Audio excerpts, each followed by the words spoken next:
Okay, I think we're ready. Yes.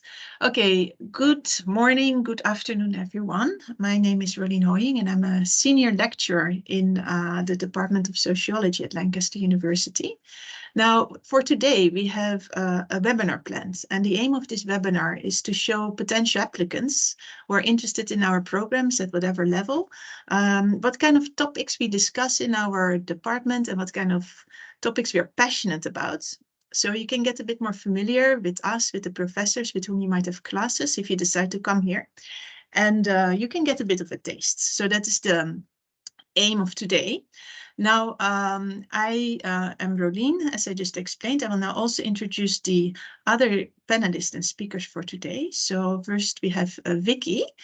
Vicky Singleton is professor in our department, and she combines feminist theory and methods with STS research. That means the social study of science and technology.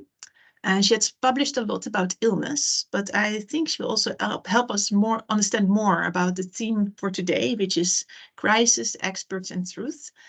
So not directly illness, but I think there are a lot of parallels, and we can learn a lot from Vicky in this regard. We also have Anne Kroning with us, also professor in our department. And Anne is working on promotional culture, advertising, marketing, public relations. In her most recent book, she explores secrecy. Now, this is not to get to know or unravel any secrets, but is to understand what secrecy is as a cultural phenomenon and its relation to transparency. In this part of the world, we start to make this sign, secrecy. I know not everybody does that, but to indicate that it's the phenomenon rather than a secret per se that we want to unravel. Okay, so also Anne can, I think, shed light on the theme of today, talking about media. And Luciana, we have Luciana Mendes Barbosa also with us. Luciana is a human geographer who specializes in the politics of climate change and social environmental conflicts, as well as developmental projects in the global south. And she always looks at forms of resistance to injustice in this regard, and especially in the context of Brazil and disaster management taking place there. So one thing that you can already take away from this short introduction is that we have somebody doing media, somebody doing STS, somebody doing human geography. So that is already a very wide range. Now, that says something about the department, I think. Okay, then we have also Libby here with us, and Libby Ainsel is she's a current MA student in media and media culture and society, and she also did her BA here. And her dissertation, MA dissertation, is about nostalgia in video games. Which is not directly related to the theme for today, but she's also one of our student ambassadors. So she's going to actually help me moderate this panel, and I would really thank Libby for making time to do that. Now, so very glad you're all here, and I hope we have a very nice conversation. Let me now introduce the theme for today a little bit. As you can see from my background, and probably if you've registered, you can see also from the announcement that you've read. The title for today's webinar is Crisis, and then there's lots of errors in different directions and truth, right? So what I try to indicate with this title is there's a relation between crisis and truth that runs both ways. So first of all, we can speak about the crisis of truth. Fake news, post-truth, anti-intellectualism. These are prominent developments that seem to have to do with our media environment and culture. Within and across societies, we don't seem to agree about many facts nowadays. People in position of power can speak of alternative facts. While different sides still lay claim to reality, people still want to say this is reality. Forms of proof and evidence give little consensus. And conspiracy theories find huge support.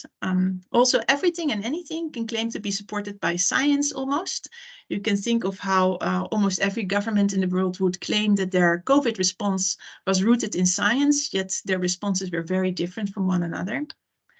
And this makes the evocation of science also rather ambiguous. So all of this together is what I would refer to today as the crisis of truth.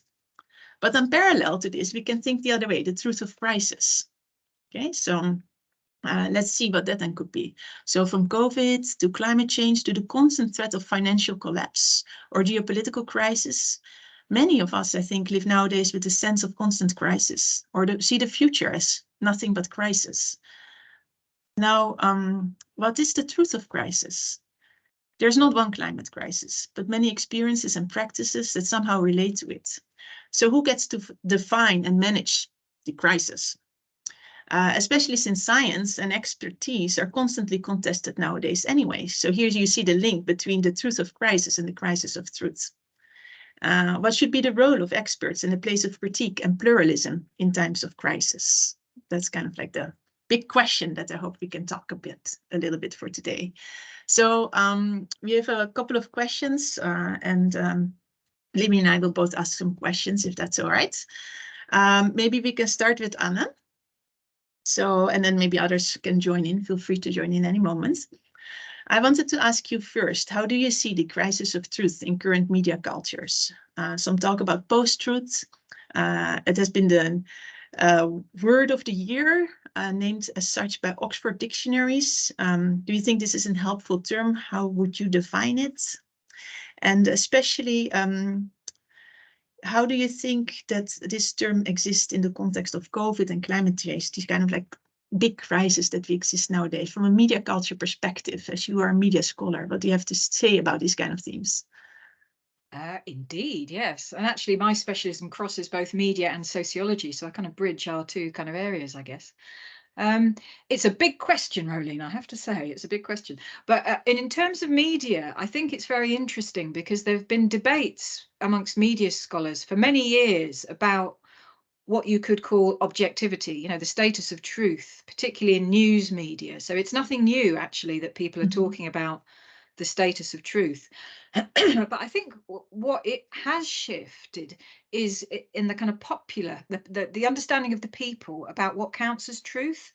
So there's definitely a kind of a sense now of a kind of relativism. So the idea that we've all got an opinion and everyone's opinion is valid, and we just have to put all the opinions in a pot together, and each one has got the same kind of status, and they can all sort of coexist together, and everyone just speaks their own truth. So there is this kind of sense that that is the key thing, you know, as individuals we will speak our truth, and they're all displayed in, particularly in social media. So there's a kind of a flattening of the kind of media sphere where there is this sense that there are multiple truths going on, but at the same time journalism is pushing back quite strongly on that, saying no, there is this thing called objectivity. There are these things called facts, and you do see this emerging, particularly in debates around climate, where journalists will get on experts to speak about a particular topic and feel that they have to provide balance.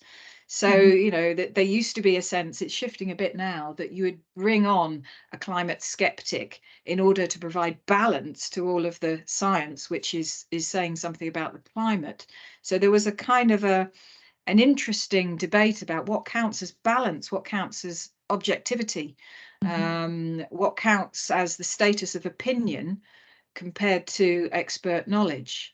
But at the same time, I think another thing that's really interesting is going on is that the status of kind of citizens' knowledge and citizen journalism has been changing. So one of the developments with technology is open source investigations.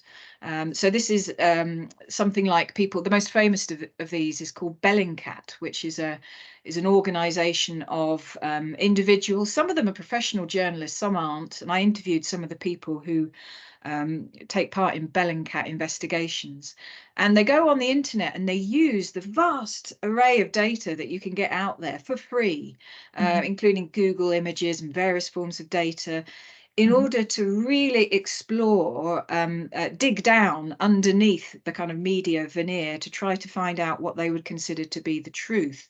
And they found out the most amazing things about sort of bombing in Iraq, for instance, using sort of images that they found on the net, in a way that journalists these days, they don't have the time to do that, because journalism is under a huge amount of pressure, financial pressure. The changes in the media model are occurring. So there's much less investigative journalism going on than there used to be, but we have this kind of surge in citizen journalism and open source investigation, and of course social media facilitates this. So in some ways the public are able to speak back and also do research in a way that they never could. So on one level that challenges sort of expert knowledges about what counts as truth or what's objective, but in other respects it can dovetail with it, and there's plenty of examples of Bellingcat working with different organizations, some traditional kind of media organizations, in order to produce reports that are very, very well resourced in terms of the data that they've managed to find and prove. And in fact, Bellingcat has been attacked by Russia through various personal and sort of data attacks because of the things that Bellingcat is finding out. Actually, the name Bellingcat comes from belling the cat, which is basically the mouse sneaks up on the cat to put a bell on the cat so that the mouse population can then hear the cat coming. So these are the sort of investigative journalists who are trying to expose the danger. So I've rambled a little bit there, but the post-truth is intersecting with all sorts of things going on around objectivity, and there's also a surge in the status and the funds attached to public relations, PR, which is precisely a kind of media focus that can actually skew public debate because of the resources that go into public relations. I mean, that's a whole nother area that I've been researching and interviewing various people about. So I better stop there because I could go on for ages, so I'll stop. Well, it's really fascinating, and I think the example of Bellingcat is it's a very it's an example that gives hope. But this same kind of like crowdsourced, the spirit of crowdsourcing, I think, is also part of many kind of more conspiratorial narratives that also encourage all the members of a particular platform to go find out facts that experts and journalists wouldn't consider, and find out the hidden truth that the authorities try to hide, right? So there's a parallel there, and I think that's exactly this difficulty of post-truth environment, right? You can refer to like efforts that are really trying to actually increase transparency and access to information, but at the same time, much of the same spirit is also shared and becomes integrated with conspiratorial thinking. That's not necessarily helpful. So yeah, that's really interesting. And another thing I wanted to pick up on, you said this is actually not something new. And I think that's quite important, because there you differ from that Oxford Dictionary definition, which says this is actually, the truth has been lost at this moment in time.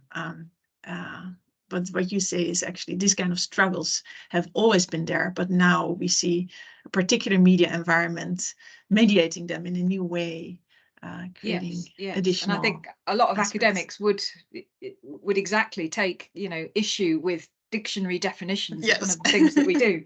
If you start from a dictionary definition, that's only one particular starting point, and usually it's too simplistic. Yeah. I could say things about conspiracy theory, but perhaps you want to move on, Rolene.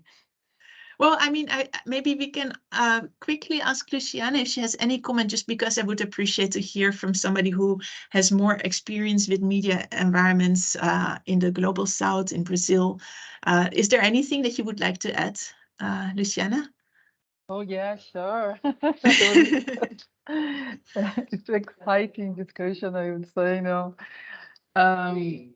well, I think it's a good example now of this post-truth era that we're living now.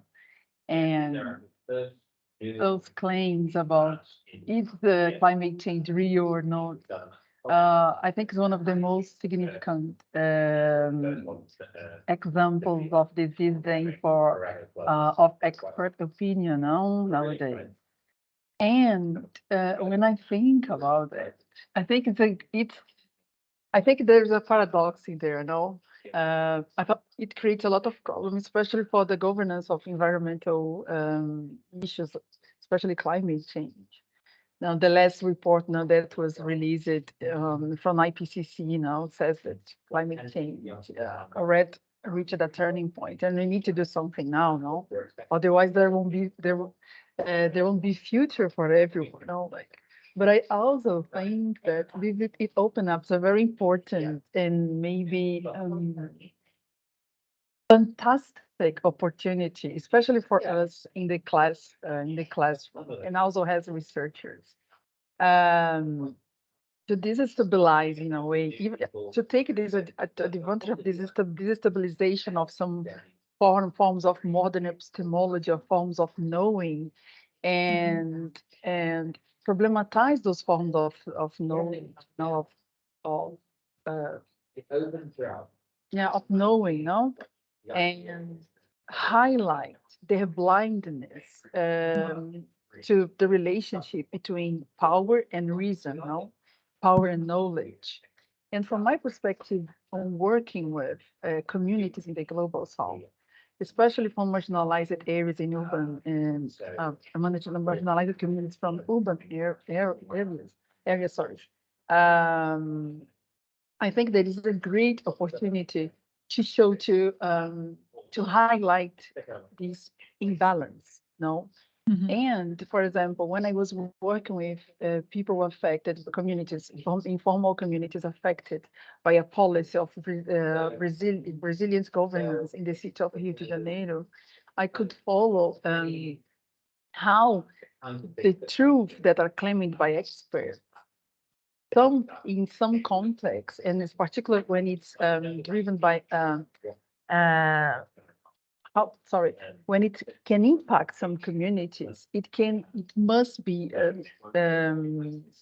challenged, because we have a lot of races embedded in some ideas, and we think that, oh, because we have statistics there, we have like geologists, engineers claiming that this is a risk area, there is no possibility to context those reports or claims about the effects of climate change in particular communities.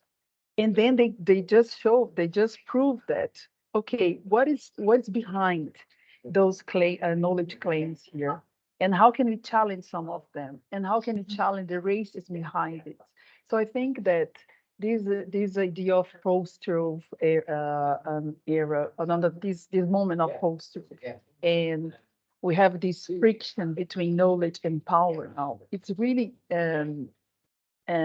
fascinating in the sense that we can teach our students, and that will become potential researchers now in the future, on how to evaluate truth claims using the epistemic standards, guidelines, and norms that we are trying to protect when we are talking against the post-truth area of this the fake news that we see circulating around all the time, especially with the social media now. But we can teach students how to use those standards and guidelines that we are used to, and it was established by the expert bodies of practice and knowledge to promote epistemic justice, you know. And also how they can do that, I think they can we can help them to do it, educate them how to move beyond these naive skepticism that we see in the media, for example, or this judgmental relativism, the relativism that Anna is talking about truth claims, and how to participate critically, you know, and actively in the creation of new knowledge. So when they engage, for example, with experts, and for example, when I engage with an expert, it's totally different from my identity, for example, white male and European white male, for example. What can I, in this interaction, what can I see that can help me to frame the problems that I'm interested, the issues that I would like to highlight here, especially from the marginalized point of view, no? So I think we can use this opportunity to challenge students and help them to protect themselves against this naive skepticism and also judgmental relativism. And with this, promote epistemic justice in their practice, and also in our own practice as researchers as well, no? Like with the communities that we work with. So I don't know if I could make Yeah, my yeah, point, yeah. but I mean, yeah, I think that's it's a quite important opportunity for everyone. Yeah, Now, that's a like, wonderfully nuanced answer. Maybe could you just, I mean, you use this term epistemic justice, and you just use this idea of like actually not just denying forms of evidence or truth making in science that are scientific, but rather kind of like working with them and also complementing them, or showing their lacks and their shortages, but in a way that you don't just throw overboard everything. That's very interesting. But I would like to ask you for a concrete example. Like, have you seen this happening in your field research that you've done in Brazil, for instance? Can you tell us some yeah, stories? We want to hear stories, I think. yeah, I have some examples. I try to be short because I have to talk. For example, I was investigating a community that was under threat of being removed by the city hall, under this idea of under this argument that they were located in a high risk area, and then at the beginning the dwellers didn't contact the city hall claim because it was embedded with this authority, of expert authority. Oh, this is a geologist, they have the knowledge, they have all the statistics, they have all of the means to do that. So it might be true. But, and then they start having those community discussions before the public audience to discuss what would be the destiny of the community, And then they start to realize that, look, we have never had like an accident here, well, a landslide here. We built our own house with our own hands. We dig this soil. We know how this territory is, and we know the geomorphology here. I'm using the technical term, like we know how this terrain can behave, under pressure of like rainfall and blah blah blah, no. And so how the city hall can make those claims, and how those, the most important issue, how those claims are made. And then they start looking for help from other experts that I call the counter experts. Those experts that have a close relationship with the social movements in the city, and with the help of those counter experts, they look for the formal reports that at the time wasn't not they were not accessible to the communities. And the counter experts bring the information to the community and discuss the technical information with them. They mainly the role was really important there because in a way they help to translate the jargon of the experts to the community, and the community could understand what those data mean. And in this process of translation, they start seeing a lot of bias in the data, and they identify a lot of bias in the data.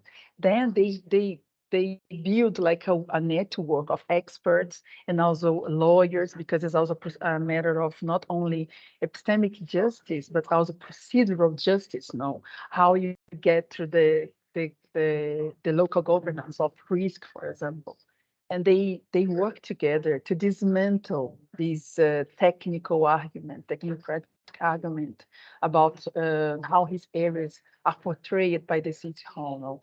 And in some ways, they were quite successful in their intent to prevent displacements, because they start creating some embarrassment for the city hall. When those public audience come to place, they come with a lot. They just build the arguments in a technical way, and the experts from the city hall became quite embarrassed because there is no there's no justification out of the bias to again to support the removal of for example 4% of favelas of the city. So it was Yeah. quite interesting, and I think it's a clear example from my field work how this it can interact, and how the social media also can play a very important role in that. Mhm. because it also helped them to communicate with other favelas under the same process. And the favelas could organize themselves. And then they created the collective of counter experts and favela dwellers against this process of removal. No, it's really interesting example, I would say. Yeah, thanks so much for sharing, Luciana. That's very interesting, especially because you see that actually you're using a term counter expert. There is not the right term in English doesn't exist simply, it seems, right? We cannot really translate this term because it's something that is more a phenomenon that shows itself in Brazil, and I can think of some other contexts as well, where you really see that any form of expertise has political lineages anyway, right? Something that seems to be contra the definition of expertise in modernity and in the West still nowadays, I think. So it's interesting to see that those notions of like counter expertise have a very important and strong role to play in a social struggle. Yeah, and it comes from the social movements, at least in my context, you know, like this research. It comes from the social movement, you know? Yeah, because they name themselves as counter experts, no, like because they understand expert here as a dimension of power as well, no, like so that's why they count this kind of of way to exert power in that particular context, no. Yeah. Back up by knowledge, no. Yeah, counter can mean counter expertise as it is recognized, but it can also mean an alternative form of expertise developing. Wonderful, thank you. Maybe Libby, do you want to ask a question at this point? If you don't want to ask a question now, you can ask a question later, just checking. I have a question, but it's quite unrelated to what's already been said, so I don't know if it's better to be asked later or now. Well, otherwise, maybe if it's completely unrelated, let's first, because I still want to ask something to Vicky as well that is a bit related. So maybe you can follow up then after that. Shall we do that? So because Vicky, I think maybe you can tell a little bit more how you view and also like how this has been discussed within STS, within the field of the social study of science and technology, this relationship between truth, expertise, and crisis. What do you think is or should be the role of experts nowadays? Yes, thank you. It's lovely to have this conversation, actually, because we don't get time to just talk about these things. But one thing I would say, so thinking about theorists that in a way framed current concerns in science and technology studies, there's a key theorist called Bruno Latour that people may have heard of. And one of the terms that he coined was science is politics by other means. So, and I think that was as long ago as 1988. So, as Anne said at the beginning, this concern with what is truth and the assumption that certain kinds of knowledge, like scientific knowledge, which has quite traditionally been given authority because of its assumed objectivity, that Latour's work, but not just Latour, obviously, but that is his phrase that's been used again and again, said, hang on, let's think about the way that knowledge, which is seen to be, let's do that, objective, it's seen to be devoid of any social or political or even kind of geographical influence, that it's not biased in any way, is in fact produced in particular locations. But one thing I want to think about when we're thinking about truth and crisis is that from STS, Science and Technology Studies, and its various forms, one of the things I've learned is this is not about saying, hence, that knowledge is rubbish, right? So it's about engaging with the way that different knowledges, or again, using some phrases from that, different truth claims to truth, claims to fact, are located in different contexts, different situations. So here I use a phrase from one of my favourite feminist theorists. Again, some people might have heard of Donna Haraway. she brought to us this notion of situatedness of all knowledges, which I absolutely love. And although it's used an awful lot, I think it's still a really useful phrase. And it links into things that Luciana and Anne have both said, thinking about the way that all claims to knowledge, all claims to truth are located somewhere, are situated somewhere. And that's in a very broad sense, geographically, historically, economically, politically, culturally. And once we come to think about that, I'm thinking of Luciana's example there, we can understand the way that it's not necessarily, in my terms, Luciana, I can see the political usefulness of talking about counter expertise, but it's about seeing differences, different kinds of expertise or different forms of expertise or different claims to expertise that are situated somewhere. Of course, that brings us to problems of pluralism, you know, I mean, and Anne mentioned this at the start, that you get all of these different truths that they're produced in different places. So, but we do want to be able to, again, I'm using phrases from STS, we do want to be able to intervene, to interfere, to do things that change the world. Or, you know, even if that's in little nudges, we want to be able to explore justice in different spaces. And I think, if I just use one example, I know it's not about media, but in fact, I've been involved in a project over the last few years, which is about experiences of undergoing radiotherapy for gynecological cancers. And one of the things that happened with that was it happened during the COVID pandemic. That was difficult. Okay, it was difficult for doing the research. It was really difficult for the people undergoing the treatment because they became isolated in lots of ways. There were very practical things happened, like they couldn't take somebody with them whilst they were undergoing this treatment. Also, for us methodologically, we couldn't interview people in the way we wanted to. So in fact, what we did was develop various media methods, various ways of accessing experiences and information. So I'm not in media and cultural studies, that's not my area, but we did draw on expertise from various colleagues thinking about, okay, what are the best ways that we can draw on things like social media, that we can draw on different ways of accessing experience. But the other thing I want to draw out of that was we had a clash of crises, right? I mean, one of the things that some of our respondents were talking about was the crises of COVID-19 and what that did, but also the way in which there was this crisis of having cancer and what the response to that was. And one of the ways that I really like to think about, or it helped me to think about crises and truth together, was to explore the ways.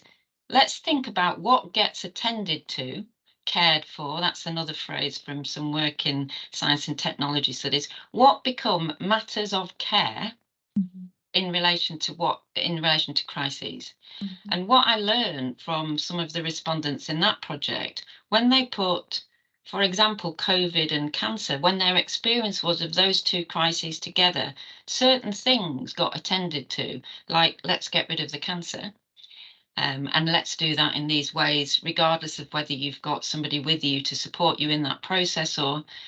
And yet some of the respondents said, actually, that wasn't my crisis at the time. My crisis was, how am I going to care for the children? How am I going to cope with this? Actually, for example, the sexual implications of undergoing, the implications on relationships of undergoing this treatment and undergoing it alone where I can't share these things. So thinking about one of the things that I think our work can do is slow things down. Now, you know, some of my colleagues might say, but there is urgency.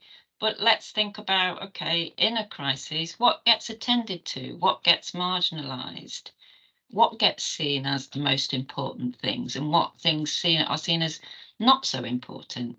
And of course, that does tie into what things get seen as truth, you know, claims to truth. So when for example, some of the women respondents said that they wanted to talk about, actually, I want to delay my treatment until somebody can come with me, that was not seen as very often a valid way to think about their diagnosis and care. You know, that was a fight, a struggle. Yeah. And it's those moments of struggle that are around, for me, crises and truth in that example, that becomes things that we need to attend to and need to explore and allow the different voices to come out. Yeah, that's really very interesting to hear, like these really personalized and very intimate experiences of crises, and the intersection of different crises can actually play out in ways that experts indeed cannot predict. They don't know how people live their lives. They don't know from what perspective they see these kind of things, right? So then it becomes indeed a matter of making sure that these people also have a voice, as you said, and there can be then different voices, different ways of knowing coming together in a more dialogical process or in a more antagonistic process, as Luciana has described, I guess. Vicky, do you have any idea whether for people under these circumstances, like COVID and a personal illness, does the current media environment make a difference? Do they feel more empowered to, like as Luciana said, there's also an opportunity to raise your voice and to claim, you know, truth, because on the basis of your experience, something that is not necessarily always, has not necessarily always been regarded as a base for claiming truth, right? Experience, but now that seems to be more common. So do you think that this media environment is in some ways empowering them or helping them, or is it also confusing? I can imagine. Do you have any ideas about this? I know you don't study media specifically, but what is the post-truth media environment meaning for people here? I think that's a really good question, and it isn't my area, so we did ask about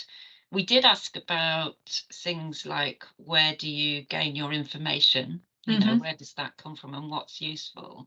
And interestingly, it was interesting to me that social media, in the way that I would think about it, but as I say, it's not totally was not a key. I think it was something that was avoided by quite a lot of the in terms of general social media. Having said that, what we have produced from the project is a digital book of experiences.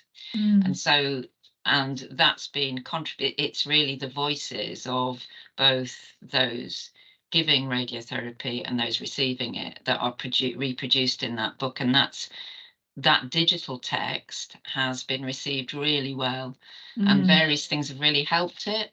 And again, I'm showing my ignorance around media, but things that have, and we have used various media to disseminate that text and to draw attention to it.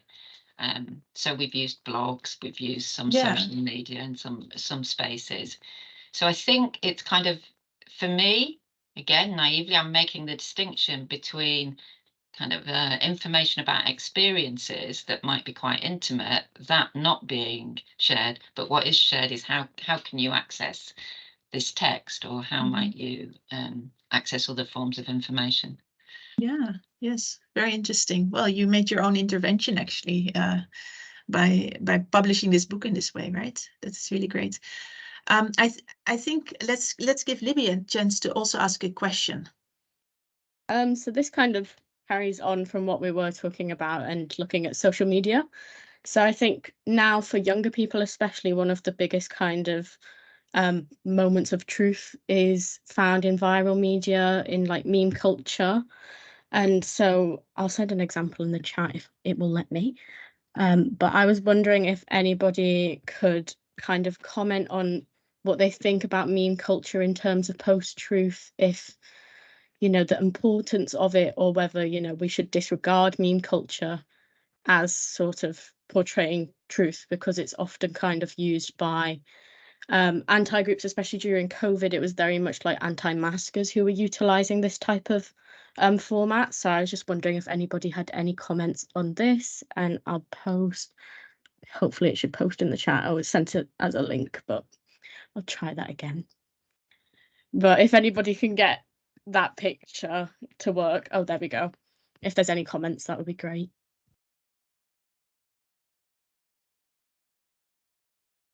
I can make a comment on social media in general and the way in which the public use it in the context of, there's lots of debates in media studies about trust and lack of trust now, trust of mainstream media, and here this intersects with another of my interests. I did a project on friendship once a while back, and there's a kind of connection here, because what the research in these areas shows is that people tend to trust the things that the people they know say to them.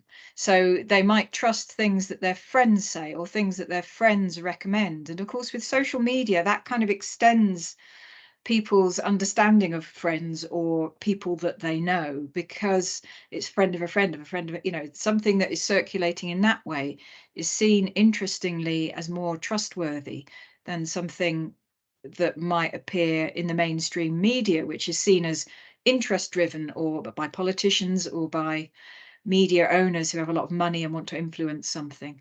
So I think there's very interesting things going on here around people's social networks and understanding of trust, not just in the media, but in institutions and public figures and experts in general. So I think it's a great point, Libby, because I think social media is one of those places where you can actually track other things that are going on, you know, not just about social media itself, but about the more underlying sociological changes that may be happening in society. But we could spend 3 hours talking about that. I don't suggest that we do. Yes, well, thanks a lot. I think maybe I want to just ask for if anybody has a final statement. I mean, it's very big terms to put together, but if we take like these times of crisis, what do you think is still the room for pluralism, critique, or should we just follow the expertise? I mean, there is a kind of like an impulse that even I feel, you know, the climate crisis seems to me really, really bad. And it seems to me so bad that it might have to mean that we do away with any kind of noise in the background, so to say, right?